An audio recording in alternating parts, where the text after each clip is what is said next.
Hello and welcome to this episode of the Business Spotlight. Today we are joined by Lawrence from Hatfield Interiors. Hi there, Lawrence. Hello, good morning, Mark. Good morning. Thank you very much for joining us today. That's a pleasure. Yeah, good to talk to you. Fantastic. So, what is the Business Spotlight? So, the Business Spotlight's been created for you to find out a bit more about business. Well, specifically today, a bit more about Lawrence's business. And if you yourself are thinking of getting in business, or if you're already on that entrepreneurship journey, you're in the right place. So, Lawrence, if you could just kick things off for us by letting the audience know who you are, what you do, and how long you've been doing it for. Yeah, of course. Yeah, my name's Lawrence Brenchley, and I run a business called Hatfield Interiors. And Hatfield Interiors has been going for around 15 years, in various. It was named. It was a different company before that, but what I've actually been doing has been about around that time. Fantastic. That's great. So 15 years. So, I mean, that's a feat in itself. I mean, they say, I Mm. think somewhere around about 96% of businesses don't even get past their 10th birthday. So, I mean, kudos where kudos is due. I mean, congratulations on getting to 15 years. So, well Yeah. done. Thank you. It's been, yeah, various kind of twists and turns and, changing of the business model that we've got. So, as I said, I've always been probably a naturally self-employed person that's wanted to kind of paddle my own canoe. So, yeah, absolutely. I love that phrase. Always. Do you know what? I met a chap once and he had this phrase, and what was it? Love many, trust few, always paddle your own canoe. I remember that actually. So, So I mean, on that note, I mean, it's yeah. great that you've used that as an analogy. And I mean, what is it that you do, Lawrence, in your business that makes you stand out from anybody else doing something similar? Okay, I mean, the best way to describe that, I suppose, is to start with my background. I'm a quantity surveyor, and I went through kind of classic quantity surveyor training with large consultancies. So I did my degree, and then I went through the RICS training, and I then I worked for a number of large consultancies, including O'Varop and Partners and Davis Langdon Everest, who then became ACOM, plus some time with Mott MacDonald. And while I was at O'Varop and Partners, they sponsored me to do an MSc in project management. And so after a few years of doing quantity surveying, I felt that my passion was actually in project management. So anyway, this is a slightly winding story, but my I did a 2 year MSc at Reading University, and I basically networked with a lot of people who were similar to me, and made a lot of good friends. So what happened then was I then started doing mainstream project management, client representation on large capital projects, and doing one of these projects, it was a large one of the large city academies in London called Mossbourne Academy, and I was in charge of the whole project. And I met up with this guy who was a furniture designer. And to cut a long story short, we procured and installed all of the fixed furniture and the loose furniture for this very large project. And the project that we inherited was overspent, and he helped me to do this element of the work, which was quite a lot of work actually, and we brought it in on budget, despite the building being overspent and it coming right at the end of the project. And in the end, what happened was that I worked very successfully with him. So I was very better. I was strong on the procurement, the organisation, and all the things that the project manager should do properly. And he was very good on design and in terms of having a great product knowledge. So that was really the genesis of what became Hatfield Interiors. Oh, wow. Okay. Well, that's brilliant. I mean, great Yeah. share. And thank you very much for that insight. I mean, that's really good because it gives us a much better understanding of where you are and the sort of expertise that you bring to the table. So, I mean, the business itself has been running for what, 15 years now. So if you could just take us through, I don't know, just some of the sort of milestones over that period of time and a bit of a Yeah, whistle sure. stop tour. Sure, yeah. I mean, the thing is that it's called Hatfield Interiors, but the main focus of what we do is the design, the specification, the procurement, and the installation of FF&E. So FF&E stands for furniture, fittings, and equipment. Um, so that is the major part of the interiors. And so with the project that I mentioned was a large city academy. So since we started, the majority of the projects that we do are education projects, and we have evolved from that. But basically, an FF&E consultant, which is what we are, is a specialist part of a project or a design team that's involved in the design and installation of large built projects essentially. And so what I think make I like to say I don't know, it's difficult blowing your own trumpet, but I think what makes us special is that we have a very good understanding how the design process works, because that's what my background is. And so we started designing and specifying interiors as part of the project teams. And so the early clients were, as I said, these city academies. And we were acting as a specialist consultant.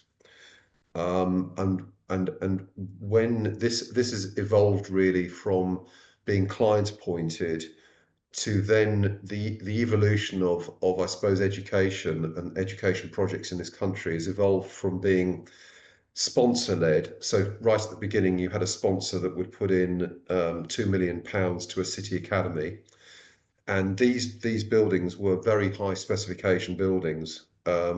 And that was in the early stages, I think, of the coalition government. I think it was the Conservatives and the Liberals had a coalition government. So that was the very early days. And it was called BSF, Building Schools for the Future. And a lot of people in the industry remember those projects as being very high specification schools that had atrium. They were really specced out well, and they were in the vision of the sponsor, a private sponsor that would contribute a lot of money. Anyway, the schools process evolved so that the government, I think, decided that this was too expensive, and so that evolved into frameworks where larger contractors would take over and build a number of schools, and the budgets became lower because I think that the successive governments realised that they had to actually build more schools more efficiently and cheaply, and to do it at scale, you had to make this kind of contractor led. So basically, the evolution of our model went from a kind of client-based design service to a design service, but an installation service with the contractors. But so and to this day, this is what we've done. Wow, that's so that's a real sort of transition that you've gone through there. So would it be fair to say then, obviously, all of your work is commercial as opposed to sort of like domestic or residential? Yes, yeah. I mean, we don't do any commercial. Sorry, we don't do residential projects. So our sectors cover education, commercial offices. We've done a little bit of leisure, and we're also doing some other areas like defence projects and larger industrial projects. So what we're trying to do is apply a hopefully scientific process to interior design that is not too fluffy. And so I like to distinguish it from, I mean, the resi interior process is a difficult one because you have very demanding individual clients, and I respect that. But our process is really through the design process that is led by architects. And what's happened over the years is that that's gone from a 2D drawing based approach to a 3D BIM building information modeling approach. And so what that's allowed us to do is to develop a process for interiors that is integrated with the way that a design team develops a project using 3D design. And so what I mean by that is that you know, for example, we used to do 2D drawings, a spreadsheet, and basically a catalog or a product book with all of the products. And you'd have these three documents going on at the same time with an evolving design. And it's basically mission impossible. You could never coordinate three. And what we're doing now is we're using we're part of the design team using an architect-led 3D design, and we are managing part of that model. And so this takes us right from the early stage of design, which is traditionally described through the kind of RIBA process. So the RIBA is the Royal Institute of British Architects, takes a design starting from stage 0, which is briefing, and then there are different levels of detail. So it goes through briefing, early design through, and basically the stages are 0, 1, 2, 3, and 4, and each stage gets more and more specific. And what happens in that is that the contractors, depending on the procurement route, can take over that design at, could be RIBA stage 3 or stage 4. And I think what a lot of people don't realize is that the contractors take on a lot of the design development if they're doing design and build as the procurement route. So we have a process which hopefully integrates FF&E design earlier than it would otherwise be done by other companies. That's what we like to do by doing this work. Sometimes we work very early stages in a design, starting traditionally at RIBA stage 2. Other times we are working with contractors, and basically they're on site. So to give you an example, we're doing a very large project, which I can't actually say who the client is, but it's a large defence project with some architects and with a large architectural practice. And we started work at RIBA 2, and that work is a consultancy commission, which will take us. It's probably taken us about 9 months to do RIBA stage 2 and 3.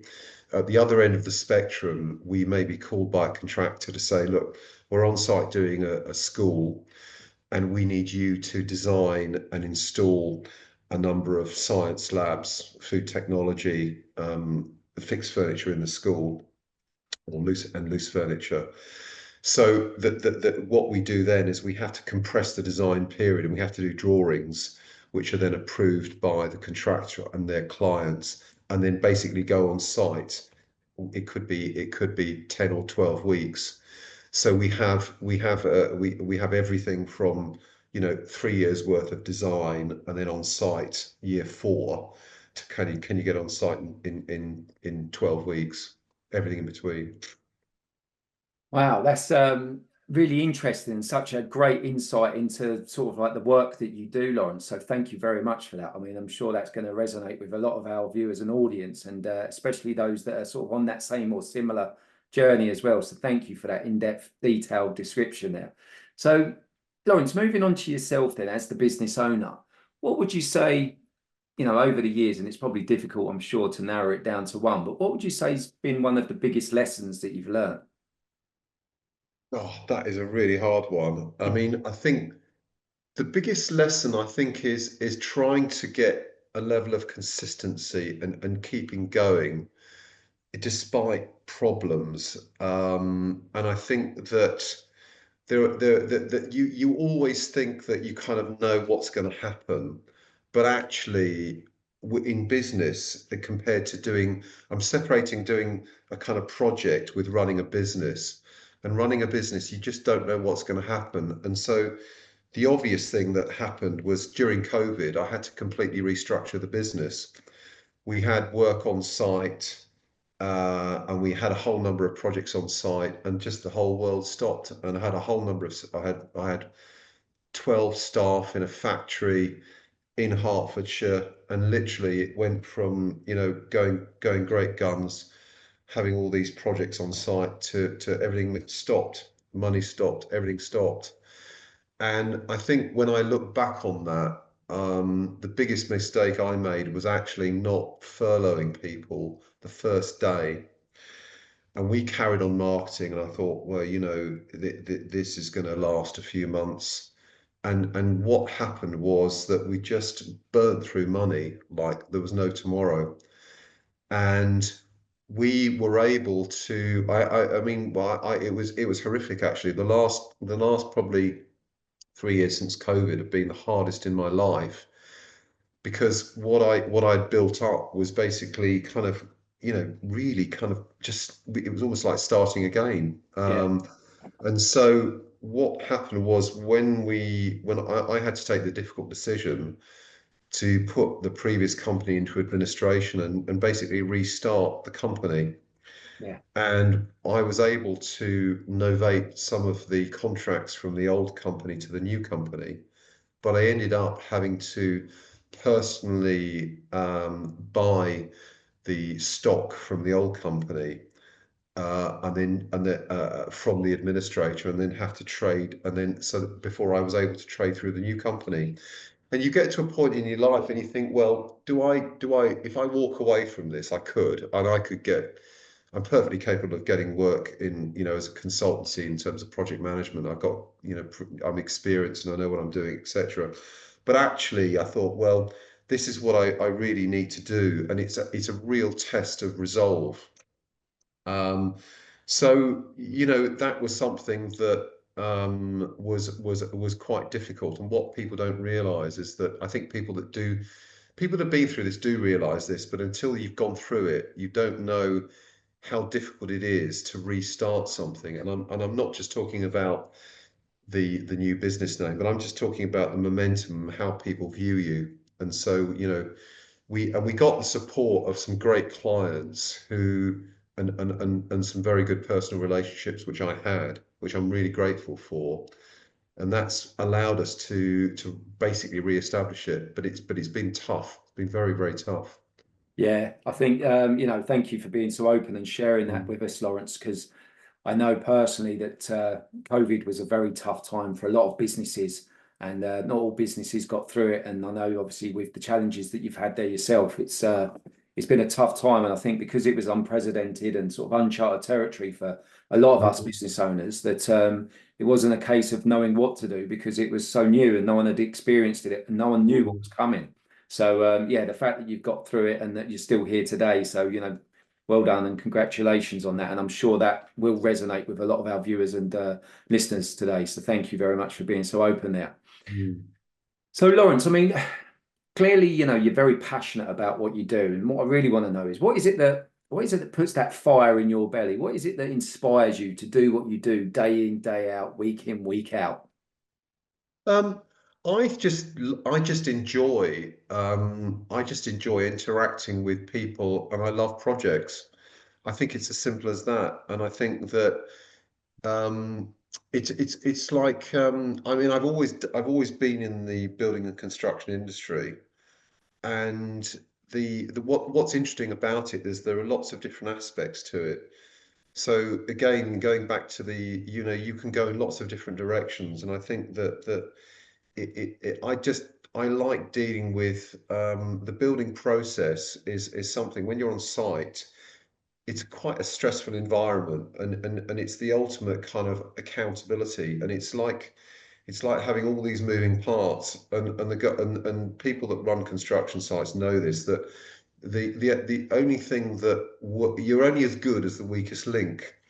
So if some materials don't turn up or whatever, you've got a load of installers there. That is humbling in terms of how much attention to detail that you need to have.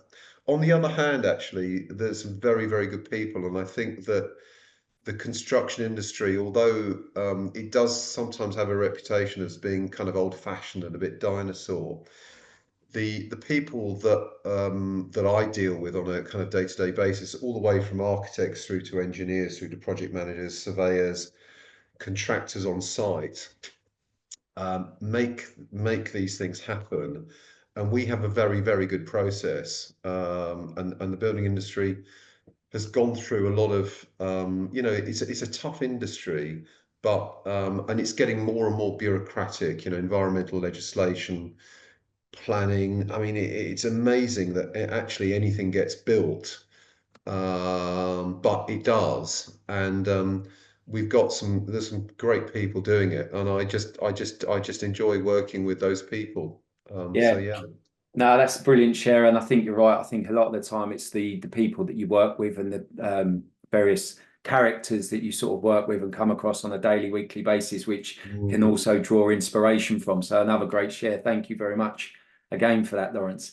So Lawrence, just to wrap things up then, because people are going to want to find out more about you. They're definitely going to want to find out more about your business. So what's the best way for them to do that? I mean, website, I mean, LinkedIn, Yeah, one thing. there's quite a lot of information on our website, which is www.hatfieldinteriors.com. And we've got a kind of process map and a few projects on there. We've got to update that with more information. That's to be honest, that's the best contact actually through the website. We're also fairly active on LinkedIn.